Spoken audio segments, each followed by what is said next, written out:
టీషర్ట్కి ఇప్పుడు టీషర్ట్ ఇది పాతగా అయింది అనుకోండి, దీన్ని కొత్త కలర్ వేసుకోవాలనుకుంటే మనం ఒక మోడలింగ్ రావాలంటే ఒక మోడల్ ఏమో ఇలా మడతేసుకోవచ్చు.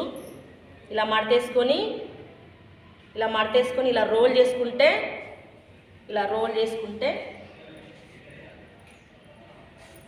ఇది కలర్ వేరే మోడల్ వస్తుంది ఇలా రోలింగ్ చేస్తే. ఇంకొకటేమో ఇప్పుడు మనం చీరలకు ఎట్లా చుట్టిపించినామో టీషర్ట్స్కైనా షర్ట్స్కైనా మనం కలర్ వేరే, ఈ కలర్ నచ్చలేదనుకో వేరే కలర్ యాడ్ చేసుకోవాలనుకో దాన్ని అట్లా మోడల్గా చెప్తాను అన్నాడు. ఒకటి ఇప్పుడు రోల్ చేసింది ఒకటి, ఇంకొకటి ఇక్కడ మధ్యలో పట్టుకోండి.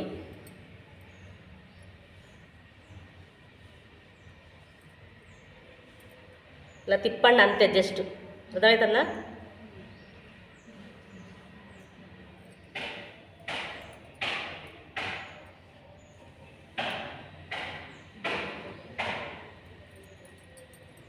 ఇలా తిప్పిన తర్వాతకి ఇదంతా దగ్గరికి ఫోల్డింగ్ చేయండి అమ్మ.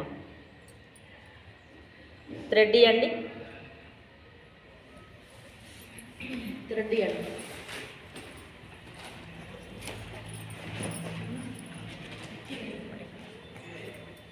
థ్రెడ్ తోటి మొత్తం చిన్నగా ఇట్లా చుట్టుకరండి మొత్తం. అంటే ఇది విడిపోకుండా ఇట్లా గట్టిగా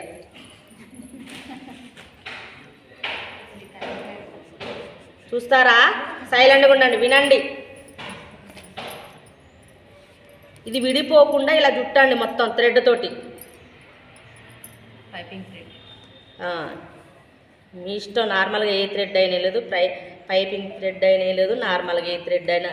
మనం ఇప్పుడు రబ్బర్లు ఉంటాయి చూసిరా, అమౌంట్కి వేసే రబ్బర్లు, ఆ రబ్బర్లను కూడా ఇలా యూజ్ చేసుకోవచ్చు. టైట్ అవసరం లేదమ్మా, జస్ట్ ఆగడం కోసం మనం విడిపోకుండా. ఇప్పుడు చూడు, అది ఉట్టిగా పట్టుకుంటే థ్రెడ్ లేకుంటే విడిపోతుంది, ఇది విడిపోదు, జస్ట్ అంతవరకే మనకు చాలు. ఇదంతా ఒక దగ్గరకు వచ్చినట్టు బ్యాక్ సైడ్ ఇదంతా విడిపోకుండా జస్ట్ ఒక ఉండ మాదిరిగా చుట్టాలి ఇట్లా థ్రెడ్.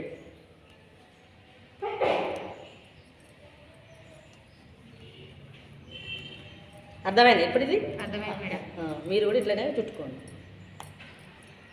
ఇవి కలర్లు వేసినాక తీస్తే దీన్ని అర్థమవుతుంది మనకు.